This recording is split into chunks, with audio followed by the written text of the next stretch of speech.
Ayan, at pumuputok nga talagang fuse.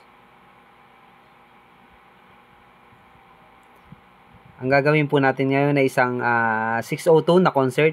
Ayan o. At ang sira nga po nito ay kapag nilalagyan natin ng fuse ay pumuputok yung kanyang fuse. Ayan, at nakadalawang fuse nga po tayo dito. At ibig sabihin po ganyan, na kapag talagang naninibak siya ng fuse, wag na po natin paulit-ulitin. Ibig sabihin may shorted po yan. Ayan o. Nakita nyo, pag salpak pa lang natin, kumikislap na po yung kanyang fuse. Ayan. At pag po ganyan, kalimitan yan ay may shorted po na transistor. At checkin po natin, pakikita ko sa inyo. Usually po yan, ang nasisira yung isang channel, either na left or yung right channel. Ayan. At kailangan po natin yan na tester. Hindi naman po lahat sabay-sabay na nasisira yung mga yan. Kalimitan po, 4 na piraso lagi. Ayan. Kasi, yung ganito pong model ay 4 na piraso per channel. Partner po yan. Isang A at saka C. Ayan. At napansin nga po natin yung isang channel ay shorted. Kaya pumuputok yung fuse yan. Kailangan po natin tanggalin yung 4 na yan. At papalitan po natin yan. At masigurado po para sure tayo na matrace natin kung talagang shorted siya. Pinaka-the best po na tanggalin natin yan sa board. Tanggalin po natin yung kanyang pinakang hinang. Ayan. Medyo matagal lang po ng konti magtanggal ng ganito ng hinang. Lalo na po kapag halimbawa na yung kanyang tingga ay matagal malusaw. Ayan. Minsan po, bukod sa yung 4 na transistor na yan, may nasisira po rin yan na resistor o kaya yung pinakang driver niya na transistor. Yung C na 2073 o kaya yung A19 na 940 nasisira rin po yon. At mapapansin nyo naman po, madali po matrace kapag may sira pang iba yan. Yung kalimitan po yung iba may sunog pa. At ito napansin ko wala naman po siyang sunog na ibang pyesa na maliliit. At ang napansin ko lang itong 4 po, itong kabilang channel niya ang may sira. Ayan, ito po 4 na piraso po yung ating tinanggal. Ayan. Bali 4 po yan. At kailangan po nating palitan niya ng bago. Ayan.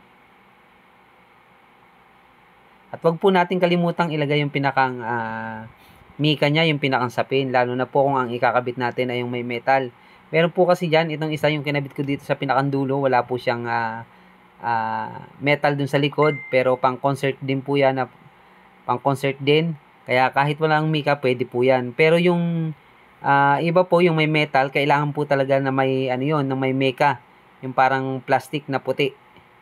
Yan, kailangan po talaga na may sapin yung kasi ang body po nun ay collector, positive supply po yun. Pagka dumikit po dun sa pinakang dyan sa pinakang heatsink, magsushort po yan. Kaya kailangan po talaga nung may mika. Pero mayroon pong transistor na ginagamit. Yung isa, kamukha niyan, ano po yan, kahit walang mika kasi hindi po bakal yung pinakang likod niya. At papalitan din po natin ng fuse. Ayan, kanina pumuputok, ayan. At ang ginagawa ko nga po dyan, yung fuse niya, kalimitan po yan, nilalagyan po ng hinang para hindi po siya naglulus kasi minsan po kasi naglulus yan sa kinakalawang. Pinaka-the best po na nilalagyan ng hinang yung both side para po hindi siya magkaroon ng mag-loose. Yan. Yan. At syempre po, kailangan din ma-double check natin yung pinakang hinang sa likod kung lahat po ng ating hininang ay okay. Ang ating kinabit.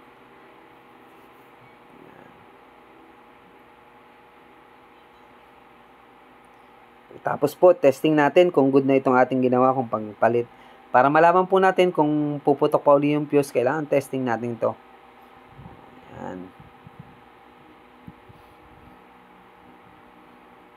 At pumutok uli ang fuse niyan, ibig sabihin po may sira pa talaga na iba yan. Pero base po sa pag-tester ko, yun lang po talaga yung pinakang sira niya. Malalaman naman po natin ito kapag ating testing. Yan. Testing po natin siya. Yan. Ito po. Ayan, at umikot na po yung kanyang pinakampan. At napansin nyo, hindi naman po pumutok yung fuse. Hindi kumista pa yan. May power na siya, oh.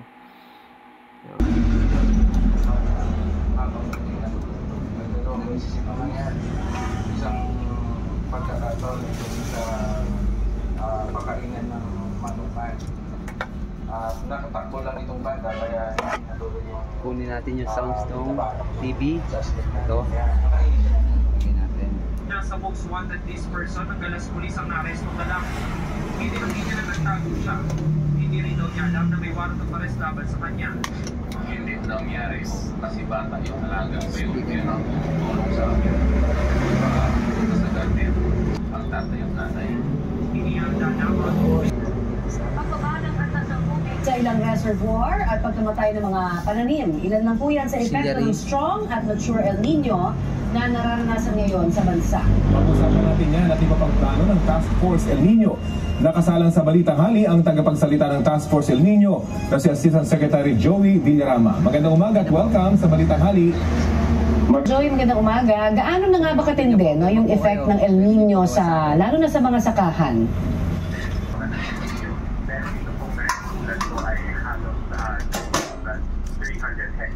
Okay na po. Problema kayo ng mga ganito. Monthly. Pwede nyo pong pagawa sa akin. Pwede kayo mag-comment. Sige po, lalo na sa mga mag-share.